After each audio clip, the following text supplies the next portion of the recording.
Captain Jack Aubrey patrolled the Surprise's deck. All was running well, or so it seemed. Not that he wholly believed in luck himself. Aubrey could tell in the manner that they carried out their work that his crew felt luck was running their way. They were sailing with their numbers were replenished. All the men felt an ease to their burden. Since berthing in Italy for repairs until they had been able to take on more crew, his men had been stretched. Now, with relatively easy duties to perform, they were working together well. The new additions to their number, many of whom had served before, had fitted in seamlessly. In Portsmouth too, enough time had been had for his crew to have an evening ashore, and they were able to restock their stores. Good fortune indeed. He neared the bowsprit, stepping past Hargreaves, a deckhand he had acquired through the prisoner exchange, a short-built, stocky youth who saluted the captain quickly. The Surprise was sailing west, beating the wind, close-hauled.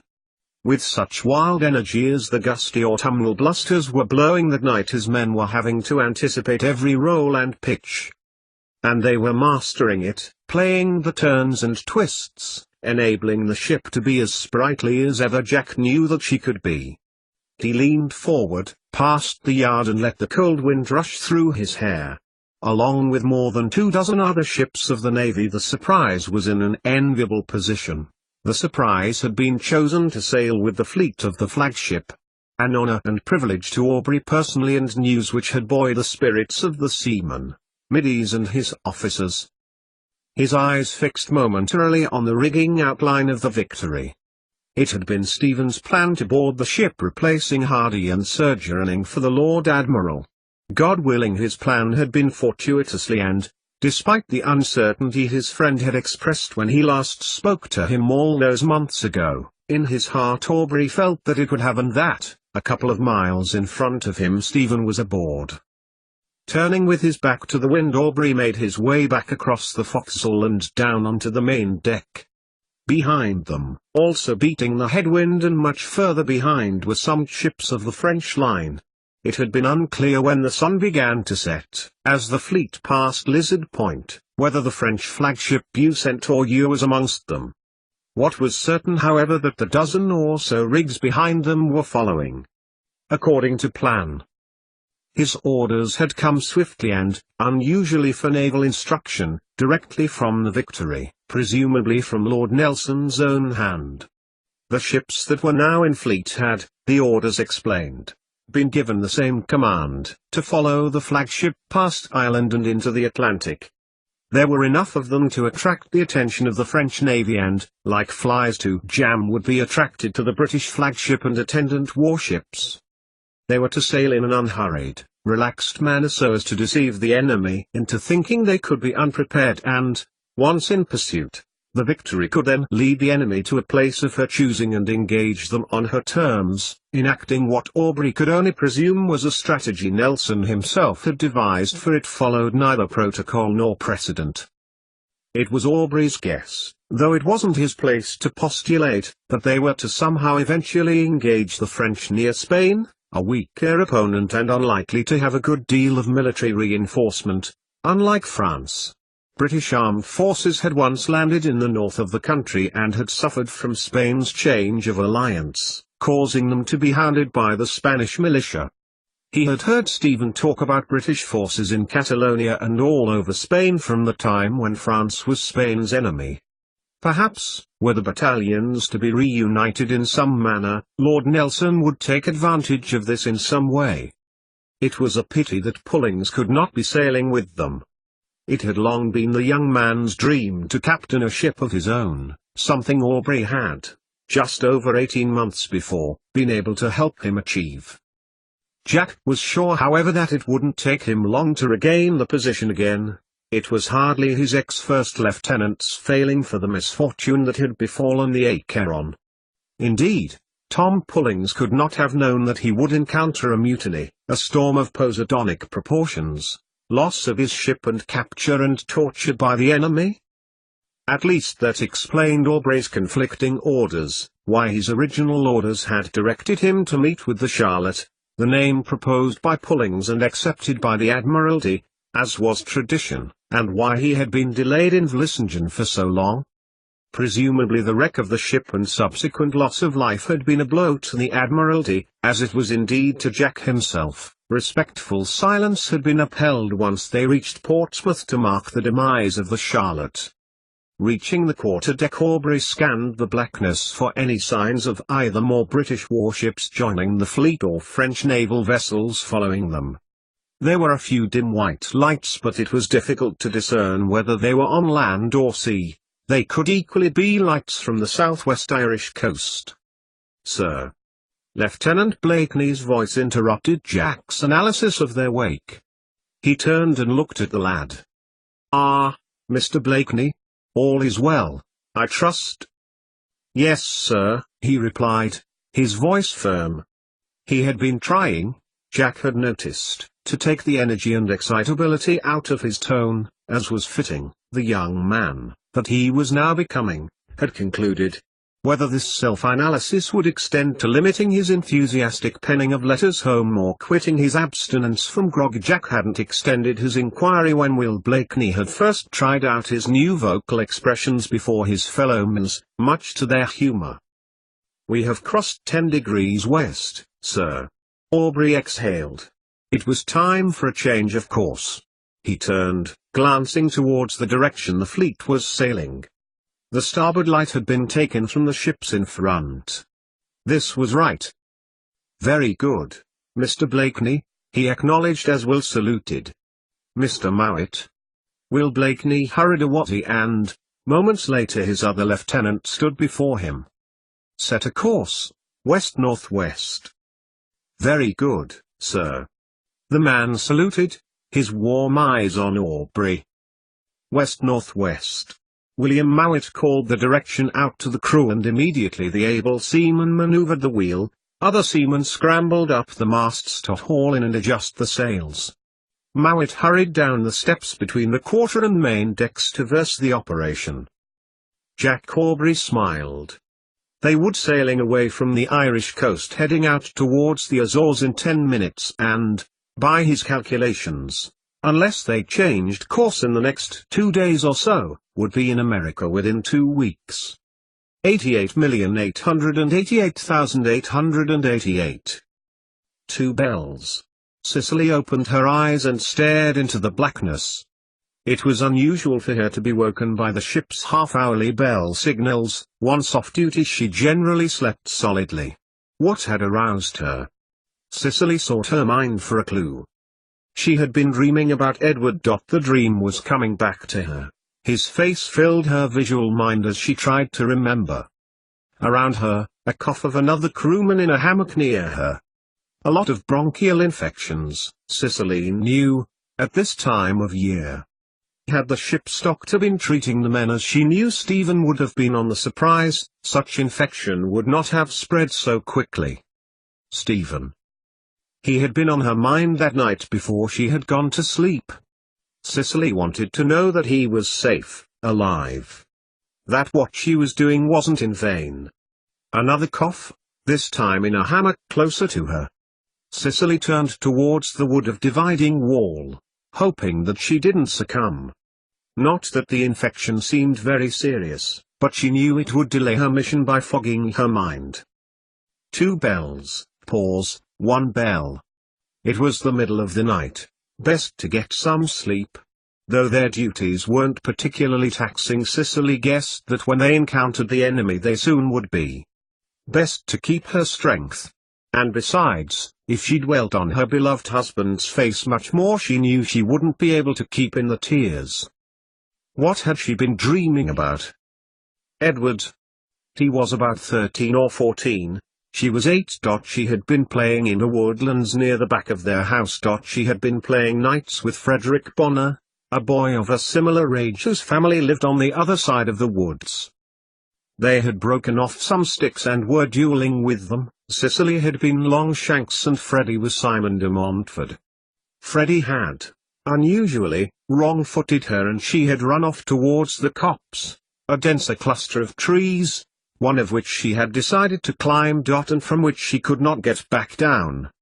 Freddie had run off. Cicely remembered seeing him disappear and the feeling of fear that she would have to stay up there forever. She remembered her heart rising when she had heard her brother's voice calling for her. He had suspected where Cicely had been, even though she knew she wasn't allowed in the copse. Instead of shouting at her, Cicely remembered Edward climbing up a few branches, and the fear she had had of climbing down melted away and she had jumped towards him. Edward had hugged her and, rather than admonishing her for disobeying their father's rules, had taken her hand and walked her back towards the outer woods. Freddie had come back to find her as they were heading home. Edward had, in his manner, drew the boy's attention to the error of his ways, making him think about how he'd feel if Cicely had come to harm. In the blackness, the recollection of that summer's day lived again. That was Edward, good-natured, quietly assertive. So many people mistook his pleasant character for softness and his caring manner for weakness. Freddie had never again left her in the woods, or anywhere else. In fact, it had been he who had been the last person she had seen before she carried out her outrageous plan of breaking free of her father. Freddie had spent a lot of time visiting her a few months before she had gone. He had arrived back to his childhood home on the death of his father and was in the process of establishing a career in the clergy back in Gloucestershire. He had been her beau, of sorts, when she was a child. Someone she had imagined, in a childlike manner, that she would be married to and whose house she would be mistress. Cicely would often laugh at her childlike supposings and forgive her younger self for being so ill-aware of the world and how things worked. Nevertheless, Freddie Bonner was the closest she had come to previous lovers, he and Septimus Quinn, a middy on the first ship she had boarded. Quinn had been in an alehouse at Chatham the evening before she had managed to gain Robert Young's first seagoing position. Cicely had been in female attire, namely that of her maid which she had stolen when she had set fire to her father's library. She had felt guilty about that because she knew the woman was very poor and it was likely these were her only clothes, other than her night clothes, and that her father would have hardly bothered with her plight. She had sent some money anonymously to her family in the hope of recompense when she had earned some aboard the schooner. Septimus Quinn had been her first, and only, before Stephen. The night she had spent with him had been done, in part, calculatedly, if ever she were to have found her way back to England, then that she was no longer a maiden may well have been enough to put off Benjamin Wigg. But it was different with Stephen. She loved him, and that made the difference, she supposed. Part of her, the part that was with her in the evening when she was thinking of God, regretted giving herself so freely to a man she did not know, and Cicely felt hot shamed that she had not kept herself for her husband. Her misfortunes, losing Edward, losing her son, could well be attributed to such disgraceful behavior.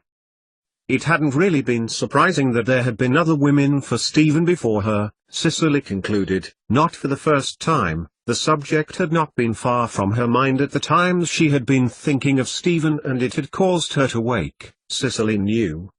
But to know she had a name. Diana Villiers. What was she like?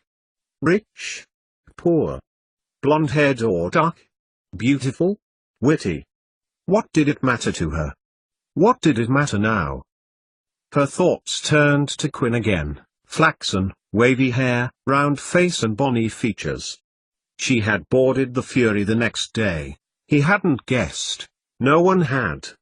Cicely had left the ship when it had docked at Cadiz just a fortnight later, when Spain had been an ally of Britain against the new French Republic, and joined the crew of the Invincible, and of that she had been quite grateful to have put the experience behind her. Another part of her, a larger part, made her feel what she and Quinn had done was a natural part of life. She had read as much in Zoonomia and in Stephen's notes, and though her experience and understanding of science and naturalism was limited, wasn't it more astonishing that, were they like animals in so many ways, that humans were so different, and able to think as she was able to do? Such thoughts Cicely could barely express to herself, not least because they were malformed fragments of ideas that she had in her mind. It was like a shape of something, like steam, or a cloud, which had a vague definition but was impossible to hold. It was a pity she had sent the information she had gleaned from Robert Darwin's copy of Zoonomia to Sophie Aubrey. Something such as that would have been such a comfort.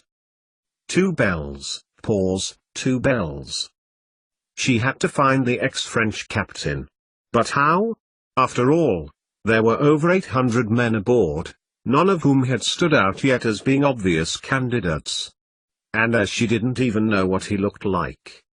Cicely awoke as her hammock was being knocked into. Clearly the lads around her were rising to their shift. She sat up just as Bill Gibbons grinned in her direction. "Sweet, move yourself. Not like you to be lallying." "Morning, Bill," she replied, yawning. It was unusual for her not to be first up. Often Cicely would be by the open door of the cabin gathering her thoughts, trying to bury those which were darker and more full of dread before the day's shift began. She hauled herself out of her hammock and another Millard promptly occupied it, such as was the practice, and she followed Bill and the others on her shift out onto the main deck. As she rounded the corner a man knocked into her. The first thing Cicely noticed was that he was a deckhand and she bowed and touched her forehead. Even the difference between lowly ranks was adhered to, above decks, at least. Below, amongst the men, they treated one another equally. Then she noticed that it was James Fillings. James. The wrench in her heart took hold momentarily, a fight between keeping her identity secret and confiding in her friend. "Move along." A midshipman, Harvey, was hurrying her to her station. Ahead of her a half-dozen or so other lower-ranking men were climbing up to the mizzen deck. The wind had picked up and there was going to be some tiring work ahead of her. "Here." The middy pointed to a spot just under the mizzenmast. In front of her was her pair for that shift. Philip Dixon smiled innocently at her. Her heart sank as Bill Gibbons passed by, on his way to the mizzenmast with another lad who worked their duties. She liked working with Bill, as she had been able to with James. They anticipated one another's actions and compensated for them, thus making the job a little easier. Dixon promptly knocked over the water of a deckhand, undoing all his morning's work.